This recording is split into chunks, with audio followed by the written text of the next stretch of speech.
चलिए 36वां क्वेश्चन, ये जो पीछे रिपीट हो चुका है, अपन सबको पता है पॉजिट्रॉन कण की खोज करता कौन है, जल्दी से बता दीजिए। फिर अपन बात करते हैं नेक्स्ट। जे थॉमसन ने किसकी इलेक्ट्रॉन की खोज की, बहुत बार पढ़ चुके हैं। पॉजिट्रॉन E+ के द्वारा अपन प्रदर्शित करते हैं, और इसका जो आवेश है, आवेश कितना है, इलेक्ट्रॉन के समान लेकिन धनावेशित होता है। 1.6 इंटू 10⁻⁻19 कूलाम होता है, ये अपन सबको पता है। और जो इसका मास है, यानी जो द्रव्यमान है, वह भी किसके बराबर है, इलेक्ट्रॉन के बराबर है। और इलेक्ट्रॉन का जो मास है वो कितना होता है, 9.1 इंटू 10⁻31 kg। आप हमेशा ध्यान रखिए, जो यूनिट है वो अपन को ध्यान में रखनी होती है। यदि ये यूनिट kg में ना हो और ये आपको ग्राम के अंदर मिल जाए, तो ये क्या होगा, 9.1 इंटू 10⁻, कितना हो जाएगा, 28 ग्राम। यानी जो kg है उसको अपन क्या करेंगे, 1000 से यदि गुणा कर लेते हैं तो ये किसके अंदर बदल जाती है, ग्राम के अंदर ये बदल जाती है। पॉजिट्रॉन की खोज किसने की, CD एंडरसन ने की, और इसको E+ द्वारा प्रदर्शित करते हैं। ये पहले क्वेश्चन आ चुका है, ठीक है। ओके, अपन नेक्स्ट क्वेश्चन पर बात करते हैं। क्वांटम सिद्धांत किसने दिया, जल्दी से आप बताएंगे, क्वांटम सिद्धांत किसने दिया।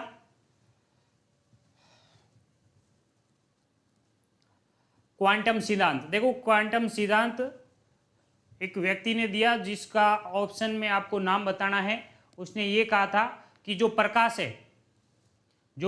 है वह छोटे छोटे, यानी जो प्रकाश है उसका उत्सर्जन या अवशोषण छोटे छोटे कणों के रूप में होता है, जिसे अपन क्वांटा या फोटोन कहते हैं। क्या कहते हैं, क्वांटा या फोटोन। क्वांटा या फोटोन कहते हैं। और जिसकी ऊर्जा उन्होंने बताई कि इसकी जो ऊर्जा है वो उसकी आवर्ती के बराबर, यानी E बराबर म्यू के बराबर होती हैं। और इसका यदि सामान्य जो समानुपातिक चिन्ह है वो अपन हटा देते हैं, तो ये हो जाता है h न्यू। और इस h को अपन बोलते हैं प्लांक का स्थिरांक, यानी मैक्स प्लांक ने क्या दिया है, प्लांक का क्वांटम सिद्धांत, जिसे अपन क्या बोलते हैं, प्लांक का क्वांटम सिद्धांत। उन्होंने इस सिद्धांत से यह प्रदर्शित किया कि जो प्रकाश है वो तरंग के रूप में न होकर कण के रूप में गति करता है। यानी जो प्रकाश है उसका उत्सर्जन या अवशोषण किसके रूप में होता है, छोटे छोटे बंडलों के रूप में होता है, जिसे उन्होंने क्वांटा या फोटोन कहा।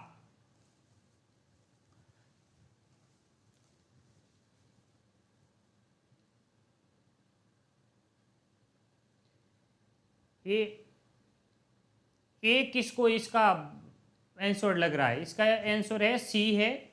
और ये एक फेमस सिद्धांत है प्लांक का क्वांटम सिद्धांत। इसे बोलते समय अपन बोलते हैं प्लांक का क्वांटम सिद्धांत, ठीक है।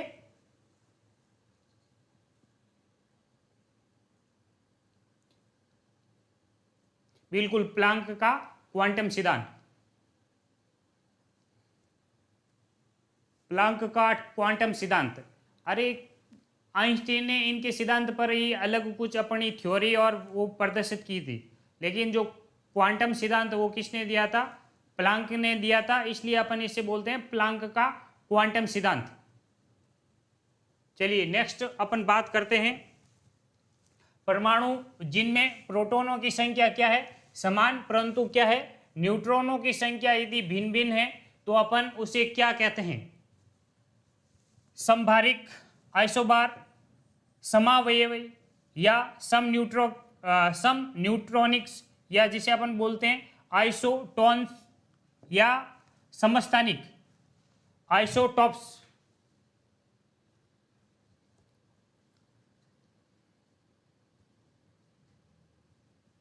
शर्मा जी, आप आराम से एक बार पुनः आप देखिएगा तो आप उसमें पाओगे कि ये जो क्वांटम सिद्धांत है वो प्लैंक ने दिया था, और उन्होंने बताया कि जो प्रकाश है उसका उत्सर्जन या अवशोषण छोटे छोटे पैकेटों के रूप में होता है, जिसे उन्होंने क्वांटा या फोटोन कहा था, और उसकी जो ऊर्जा है वो उसकी आवर्ती के समानुपाती होती है। और जब अपन समानुपातिक चिन्ह हटा देते हैं तो क्या होता है, एक एच प्लैंक स्थिरांक आ जाता है, और उसकी वैल्यू भी अपन ने पढ़ी थी 6.62 इंटू 10 की power -34 joule into second.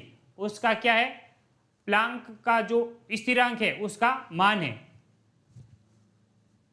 Okay, फिर देखो बिल्कुल ये समस्थानिक है। अब इसमें जो अपन हमेशा जो बुक्स के अंदर पढ़ते हैं उसके अंदर समस्थानिक की परिभाषा क्या पढ़ते हैं, एक तत्व का दो या दो से अधिक परमाणु जिनके परमाणु क्रमांक समान लेकिन परमाणु भार भिन्न भिन्न हो, उसे अपन क्या बोलते हैं, समस्थानिक बोलते हैं। लेकिन यहाँ क्या कहा गया है, यानी जो परमाणु है जिसमें प्रोटॉनों की संख्या किसके बराबर होती है, परमाणु क्रमांक के बराबर होती है। और परमाणु भार किसके बराबर, सॉरी ये न्यूट्रॉनों की संख्या। तो देखो परमाणु भार क्या होता है, ए बराबर P प्लस एन। अब देखो P तो यहाँ समान हो गया है, अब ए को अपन भिन्न करने के लिए अपन क्या कर सकते हैं, न्यूट्रॉनों की संख्या चेंज कर दो तो क्या होगा, उसका भार भिन्न हो जाएगा। यानी समस्थानिक के अंदर अपन देखते हैं कि परमाणु क्रमांक समान होता है, प्रोटॉन भी समान होते हैं और उनके अंदर इलेक्ट्रॉन भी समान होते हैं, लेकिन परमाणु भार भिन्न भिन्न होता है। एटॉमिक जो मास है वो और क्या भिन्न भिन्न होता है, और न्यूट्रॉनों की जो संख्या है वो भिन्न भिन्न होती हैं। ये तो सभी क्या होंगे, समान होंगे, ठीक है। और ये क्या है, उनकी जो संख्या है वो भिन्न भिन्न हो सकती है। आगे समझ में। अब देखो समस्थानिक के बारे में अपन बात करें तो हाइड्रोजन के जो समस्थानिक है वो अपन को बिल्कुल याद होने चाहिए। जैसे अपन ने पहले भी शायद इसके ऊपर अपन ने बात की थी, H1H जिसे हम प्रोटियम बोलते हैं, H12 जिसे हम ड्यूटेरियम बोलते हैं, H13 यानी जो इसका द्रव्यमान संख्या या परमाणु भार है वो 3 होता है। अब देखो इसको अपन H12 को अपन D से प्रदर्शित करते हैं, इसको T से, और इसको H से प्रदर्शित करते हैं, ठीक है। और जो ये ड्यूटेरियम है इसकी सहायता से D2O का निर्माण करते हैं, D2O जिसे अपन बोलते हैं भारी जल, क्या बोलते हैं, भारी जल। और इसका जो अणुभार है वो कितना होता है, 20 होता है, ये भी अपन ध्यान रखेंगे। और ड्यूटेरियम ऑक्साइड का अपन यानी D2O का उपयोग अपन कहाँ करते हैं, परमाणु भट्टी के अंदर मंदक के रूप में इसका उपयोग करते हैं। फिर देखो हाइड्रोजन का जो तीसरा समस्थानिक है ट्राइसियम, तो इसका उपयोग अपन कहाँ करते हैं, भूमिगत जल के का पता लगाने के लिए या उसकी ट्रेसिंग के लिए अपन उपयोग करते हैं। और यह हाइड्रोजन का एक क्या है, रेडियो एक्टिव समस्थानिक है। ओके, ये 3 समस्थानिक है, इनका अपन को ध्यान में रखना है। और देखो कार्बन का एक समस्थानिक है जो जीवाश्मों की आयु के लिए अपन इसका उपयोग करते हैं। C14 का उपयोग जीवाश्म की जो आयु है उसको ज्ञात करने के लिए करते हैं। और सोडियम का एक समस्थानिक है, वैसे होता है सोडियम 23, लेकिन जो सोडियम 24 है वो परिसंचरण का जांच करने के लिए या परिसंचरण तंत्र की जांच करने के लिए या उसके अंदर रोगों का पता लगाने के लिए इस समस्थानिक का उपयोग करते हैं।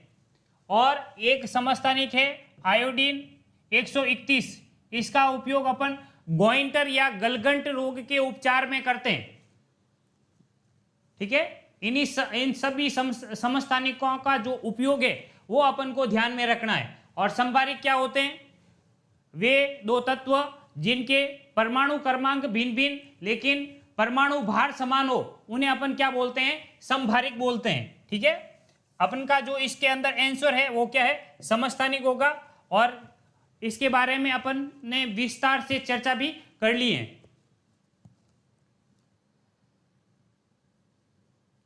सर ये फर्स्ट ग्रेड में पहले आए हुए क्वेश्चन है क्या?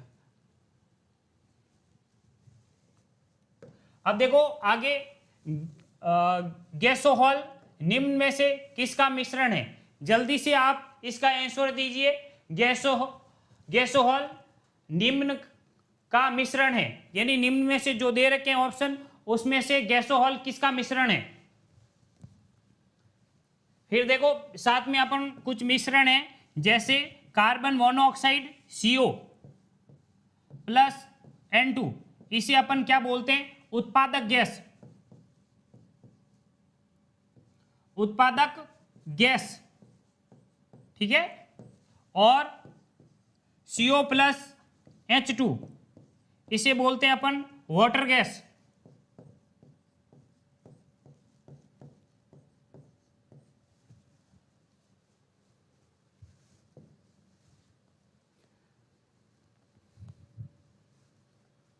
फिर देखो एलपीजी के अंदर मुख्यतः जो ब्यूटेन है, ब्यूटेन तथा आइसोब्यूटेन का मिश्रण होता है। एलपीजी ब्यूटेन व आइसोब्यूटेन,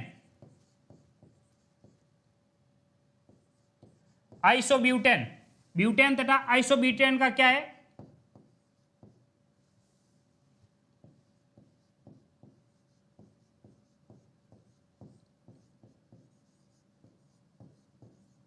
मुख्यतः जो घटक है एलपीजी का वो क्या है? ब्यूटेन। और एक है सीएनजी, जिसका अंदर जो मुख्य घटक है वो क्या है? Methane gas.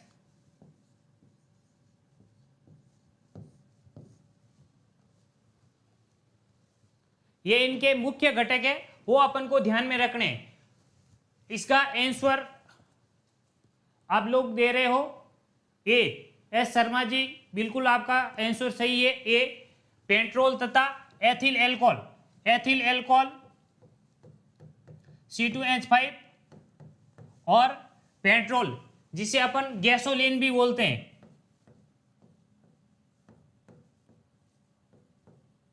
गैसोलीन व क्या हो जाएगा? एथिल एल्कोहल का मिश्रण क्या कहलाता है? गैसोहॉल कहलाता है, ठीक है। इसका आंसर क्या सही हो जाएगा? ए, पेट्रोल तथा एथिल एल्कोहल। एथिल एल्कोहल को अपन पीने के रूप में, यानी जो पीने योग्य शराब होती है उसे अपन बोलते हैं ethyl alcohol, C2H5OH ethyl alcohol.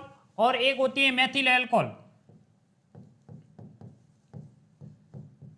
इसका उपयोग प्रयोगशाला के अंदर स्पिरिट लैंप के अंदर किया जाता है मेथेनॉल का। यदि मेथेनॉल का कोई भी व्यक्ति सेवन कर लेता है तो कम मात्रा में करे तो आंखों के ऊपर असर पड़ता है सबसे पहले, और वो आंखों से अंधा हो सकता है। और यदि ज़्यादा मात्रा में जो मेथिल एल्कोहल है इसका सेवन करने पर व्यक्ति की मृत्यु हो जाती है। कई बार आपने देखा होगा नकली शराब के रूप में इसका उपयोग अधिक किया जाता है, क्योंकि एथिल एल्कोहल काफ़ी महंगी होती है, मेथिल एल्कोहल सस्ती होने के कारण, या इसका उपयोग किया जाता है जिसके कारण कई बार लोगों की मृत्यु हो जाती है।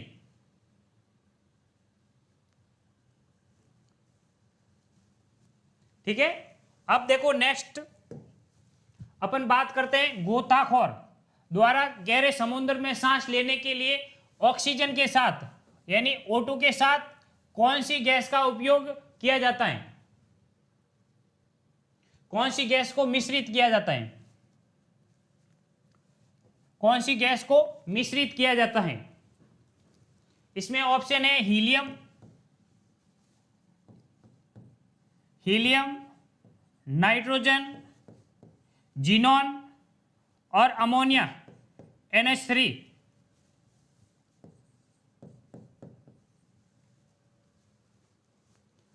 गोताखोर द्वारा समुद्र में सांस लेने के लिए ऑक्सीजन के अलावा किसका उपयोग किया जाता है? बिल्कुल जिनका भी ए है वो बिल्कुल सही है, हीलियम का उपयोग करते हैं। क्यों करते हैं? यदि यदि कोई नाइट्रोजन इसके अंदर साथ में लेके जाए तो दाब के साथ नाइट्रोजन की विलेयता बढ़ जाती है और हीमोग्लोबिन के साथ यह शरीर के अंदर चली जाती है, जिसके कारण व्यक्ति की मृत्यु हो सकती है।